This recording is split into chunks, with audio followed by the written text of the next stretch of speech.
Hello all, welcome back to my channel. So ನಾವಿವತ್ತು ನಮ್ಮ ಚಾನಲಲ್ಲಿ ಟೊಮ್ಯಾಟೊ ಎಗ್ ಕರಿ ಹೇಗೆ ಮಾಡೋದು ಅಂತ ನೋಡೋಣ. ಸೊ ಅದಕ್ಕೆ ಬೇಕಾಗಿರೋ ಐಟಮ್ಸ್ ಏನೇನು ಅಂದರೆ ಬಾಯ್ಲ್ ಮಾಡ್ಕೊಂಡಿರುವಂಥ ಒಂದು 4 to 5 ಎಗ್ಸ್ ಬೇಕು, ಮತ್ತು 2 ಮೀಡಿಯಮ್ ಸೈಜ್ ಆನಿಯನ್ಸ್ ಬೇಕು, ಮತ್ತು 4 ಟೊಮ್ಯಾಟೊ ಬೇಕು, ಮತ್ತು ಕ್ರಷ್ ಮಾಡ್ಕೊಂಡಿರೋಂಥ ಗಾರ್ಲಿಕ್ಕು, ಚಿಲ್ಲಿ ಪೌಡರು ಮತ್ತು MTR ಸಾಂಬಾರು ಪೌಡರ್ ಬೇಕು. ಮೊದಲನೇದಾಗಿ ಒಂದು ಪ್ಯಾನ್ನ ಬಿಸಿಗೆ ಇಟ್ಕೊಂಡು ಆ ಪ್ಯಾನ್ಗೆ ಒಂದು 3 to 4 ಟೇಬಲ್ ಸ್ಪೂನಷ್ಟು ಆಯಿಲ್ ಹಾಕ್ಕೊಳ್ಬೇಕು. ಸೊ ಆಯಿಲ್ ಹಾಕ್ಕೊಂಡು ಆ ಆಯಿಲ್ ಚೆನ್ನಾಗಿ ಬಿಸಿ ಆದಮೇಲೆ ಅದಕ್ಕೆ ನಾವು ಕ್ರಷ್ ಮಾಡಿಟ್ಕೊಂಡಿರುವಂಥ ಗಾರ್ಲಿಕ್ನ ಹಾಕ್ಕೊಳ್ಬೇಕಾಗತ್ತೆ, ಬೆಳ್ಳುಳ್ಳಿನ ಹಾಕ್ಕೊಳ್ಬೇಕಾಗತ್ತೆ. ಹಾಕ್ಕೊಂಡು ಬೆಳ್ಳುಳ್ಳಿ ಚೆನ್ನಾಗಿ ಎಣ್ಣೆಯಲ್ಲಿ ಫ್ರೈ ಆಗಬೇಕು, ಅಲ್ಲಿ ತನಕ ಚೆನ್ನಾಗಿ ಫ್ರೈ ಮಾಡ್ಕೋಬೇಕಾಗತ್ತೆ.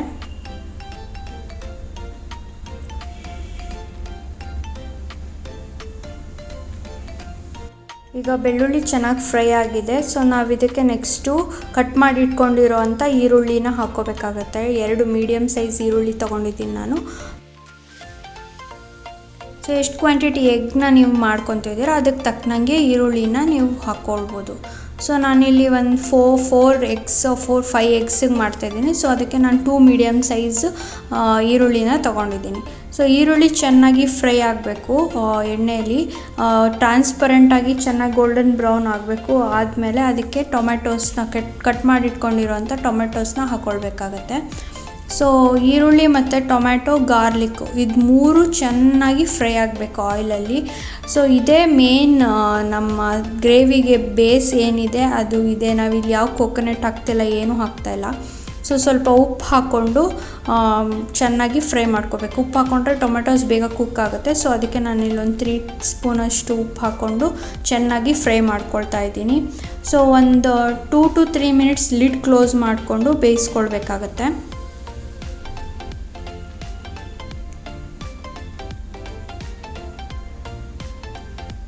ಅವಾಗವಾಗ ಚೆಕ್ ಮಾಡ್ತಾಯಿರಿ. ಸೊ ಚೆಕ್ ಮಾಡಿಕೊಂಡು ಅದು ಟೊಮೆಟೋಸ್ ಚೆನ್ನಾಗಿ ಸಾಫ್ಟಾಗಿ ಬೇಯಬೇಕು, ಅಲ್ಲಿ ತನಕ ಚೆನ್ನಾಗಿ ಲಿಡ್ ಕ್ಲೋಸ್ ಮಾಡಿಕೊಂಡು ಕುಕ್ ಮಾಡ್ಕೊಳ್ಳಿ. ಸೊ ಇವಾಗ ಟೊಮೆಟೋಸ್ ಚೆನ್ನಾಗಿ ಕುಕ್ ಆಗಿದೆ. ಕುಕ್ ಆದಮೇಲೆ ಇದಕ್ಕೆ ನಾವು ನೆಕ್ಸ್ಟ್ ಇಂಗ್ರೀಡಿಯೆಂಟ್ಸ್ನ ಹಾಕ್ಕೊಳ್ಬೇಕಾಗತ್ತೆ. ಸೊ ನಾನಿಲ್ಲಿ ಖಾರಕ್ಕೆ ರೆಡ್ ಚಿಲ್ಲಿ ಪೌಡರ್ ಹಾಕ್ಕೊಳ್ತಾ ಇದ್ದೀನಿ. ನೀವು ಬೇಕಾದರೆ ಗ್ರೀನ್ ಚಿಲ್ಲಿ ಪೇಸ್ಟ್ ಆದರೂ ಹಾಕ್ಕೊಳ್ಬೋದು, ಅಥವಾ ಗ್ರೀನ್ ಚಿಲ್ಲೀಸ್ನೇ ಹಾಕ್ಕೊಳ್ಬೋದು. ಸೊ ರೆಡ್ ಚಿಲ್ಲಿ ಪೌಡರ್ ಹಾಕ್ಕೊಂಡು ನೆಕ್ಸ್ಟ್ ಇದಕ್ಕೆ ಮೇನ್ ಇಂಗ್ರೀಡಿಯೆಂಟ್ ಬಂತು MTR ಸಾಂಬಾರು ಪೌಡರ್. ಸೊ ನಾನಿಲ್ಲಿ MTR ಸಾಂಬಾರು ಪೌಡರ್ ತೊಗೊಂಡಿದ್ದೀನಿ ಈ ಟೊಮ್ಯಾಟೊ ಗ್ರೇವಿಗೆ ಟೇಸ್ಟ್ಗೋಸ್ಕರ. ಒಂದು 2 ಟೇಬಲ್ ಸ್ಪೂನಷ್ಟು ಸಾಂಬಾರು ಪೌಡರ್ ಹಾಕ್ಕೊಳ್ಬೇಕಾಗತ್ತೆ. ನೀವು ನಿಮ್ಮ ಹತ್ರ ಇದು MTR ಸಾಂಬಾರು ಪೌಡರ್ ಇಲ್ಲ ಅಂದರೆ ಮನೆಯಲ್ಲೇ ಮಾಡ್ಕೊಂಡಿರೋಂಥ ಯಾವುದಾದ್ರೂ ಸಾಂಬಾರು ಪೌಡರ್ ಇರುತ್ತಲ್ಲ ಅದನ್ನು ಬೇಕಾದರೆ ಹಾಕ್ಕೊಳ್ಬೋದು. ಬಟ್ MTR ಸಾಂಬಾರು ಪೌಡರ್ ಹಾಕ್ಕೊಂಡು ನೀವು ಒಂದು ಸತಿ ಟ್ರೈ ಮಾಡಿ ನೋಡಿ, ಅದರ ಟೇಸ್ಟ್ ತುಂಬ ಚೆನ್ನಾಗಿ ಬರುತ್ತೆ.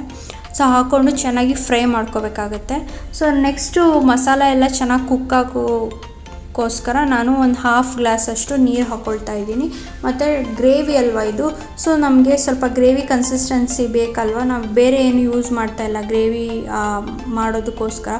ಸೊ ಅದಕ್ಕೆ ನೀರು ಹಾಕ್ಕೊಂಡು ಚೆನ್ನಾಗಿ ಕುಕ್ ಮಾಡ್ಕೊತಾ ಇದ್ದೀನಿ. ಒಂದು ಲಿಡ್ ಕ್ಲೋಸ್ ಮಾಡಿಕೊಂಡು ಒಂದು 2 to 3 ಮಿನಿಟ್ಸ್ ಚೆನ್ನಾಗಿ ಕುಕ್ ಮಾಡ್ಕೊಬೇಕು. ಸೊ ದಟ್ ಮಸಾಲೆ ವಾಸನೆ ಎಲ್ಲ, ಹಸಿ ವಾಸನೆ ಎಲ್ಲ ಹೋಗಿ ಅದು ಚೆನ್ನಾಗಿ ಕುಕ್ ಆಗಬೇಕು. ಸೊ ಒಂದು ಸತಿ ಬಾಯ್ಲ್ ಬಂದಿದ ತಕ್ಷಣ ಚೆನ್ನಾಗಿ ನೋಡಿ ಮಿಕ್ಸ್ ಮಾಡಿ ಮತ್ತೆ ಒಂದು 2 to 3 ಮಿನಿಟ್ಸ್ ಲಿಡ್ ಕ್ಲೋಸ್ ಮಾಡಿಕೊಂಡು ಬೇಯಿಸ್ಕೊಳ್ತಾ ಇದ್ದೀನಿ ನಾನಿಲ್ಲಿ. ನೆಕ್ಸ್ಟು ಇದಕ್ಕೆ ಇವಾಗ ಆಲ್ರೆಡಿ ಚೆನ್ನಾಗಿ ಕುಕ್ ಆಗಿದೆ ಇದಕ್ಕೆ ನಾನು ಕಟ್ ಮಾಡಿ ಇಟ್ಕೊಂಡಿರೋಂಥ ಕೊರಿಯಾಂಡರ್ ಹಾಕ್ಕೊಳ್ತಾ ಇದ್ದೀನಿ. ಸೊ ಈ ಟೈಮಲ್ಲಿ ಇದು ಆಲ್ಮೋಸ್ಟ್ ಆಗಿದೆ, ಒಂದು 70 to 80% ಆಲ್ರೆಡಿ ನಮಗೆ ಬೇಕಾಗಿರೋ ಗ್ರೇವಿ ಆಗಿದೆ. ನೆಕ್ಸ್ಟ್ ಇದಕ್ಕೆ ನಾವು ಕಟ್ ಮಾಡಿ ಇಟ್ಕೊಂಡಿರೋಂಥ ಬಾಯ್ಲ್ ಮಾಡ್ಕೊಂಡಿರೋಂಥ ಎಗ್ಸ್ನ ಹಾಕ್ಕೊಳ್ಬೇಕು. ಎಗ್ಸ್ ಹಾಕ್ಕೊಂಡು ಚೆನ್ನಾಗಿ ನಾವು ಫ್ರೈ ಮಾಡ್ಕೋಬೇಕಾಗತ್ತೆ. ಫ್ರೈ ಅಂದರೆ ನಾವು 2 ಸೈಡು ಚೆನ್ನಾಗಿ ಫ್ಲಿಪ್ ಮಾಡಿಕೊಂಡು ಎಗ್ಸ್ನ ಬೇಯಿಸ್ಕೊಳ್ಬೇಕಾಗತ್ತೆ.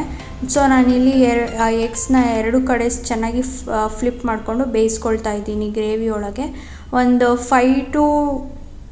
2 to 3 minutes, maximum 5 minutes lid close ಮಾಡ್ಕೊಂಡು ಬೇಯಿಸ್ಕೊಂಡ್ರೆ ಸೊ ನಮ್ಮ ಟೊಮ್ಯಾಟೊ ಎಗ್ ಕರಿ ರೆಡಿ ಆಗೋಗುತ್ತೆ. ಸೊ ಇನ್ನೂ ಯಾರೆಲ್ಲ ನನ್ನ ಚಾನಲ್ಗೆ ಸಬ್ಸ್ಕ್ರೈಬ್ ಮಾಡಿಲ್ಲ, ಸಬ್ಸ್ಕ್ರೈಬ್ ಮಾಡಿಕೊಂಡು ಬೆಲ್ ಐಕಾನ್ ಕ್ಲಿಕ್ ಮಾಡಿ, ಸೊ ದಟ್ ನಿಮಗೆಲ್ಲರಿಗೂ ನೋಟಿಫಿಕೇಷನ್ ಬರುತ್ತೆ.